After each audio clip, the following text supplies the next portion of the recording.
Hi, ഇന്ന് നമുക്ക് trending ആയിക്കൊണ്ടിരിക്കുന്ന artificial Jasmine flower എങ്ങനെയാണ് മേക്ക് ചെയ്യുന്നത് നോക്കാം. അതിന് നമുക്ക് ആവശ്യമായി വരുന്നത് olive green and Ivory colour 8 mm തിക്നെസ്സിൽ വരുന്ന ഫോം ഷീറ്റ്, അതുപോലെ ഫ്ലവർ പഞ്ചിങ് മെഷീൻ. അതിൻ്റെ സൈസ് 1.5 ഇഞ്ച് എടുത്താൽ കറക്റ്റ് നമുക്ക് ജാസ്മിൻ ഫ്ലവറിൻ്റെ അതേ സൈസ് കിട്ടും. അത് വെച്ചിട്ട് നമ്മൾ ഇതുപോലെ പെറ്റൽസ് ഉണ്ടാക്കിയെടുക്കുകയാണ് നമ്മൾ ആദ്യം ചെയ്യേണ്ടത്. അത് പിന്നീട് നമുക്ക് അയൺ ബോക്സ് ഉപയോഗിച്ച് ചൂടാക്കി എടുക്കുക.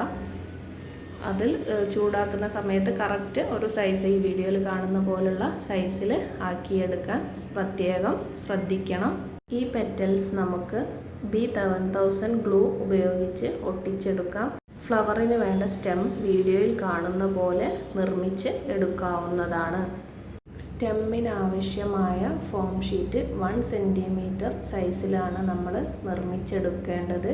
നിർമ്മിച്ചെടുത്ത ഓരോ സ്റ്റെമ്മും ഇതുപോലെ ഫ്ലവറിൽ ഒട്ടിച്ചെടുത്താൽ നമുക്ക് ഭംഗിയുള്ള ജാസ്മിൻ ഫ്ലവർ കെട്ടിയെടുക്കാൻ സാധിക്കും.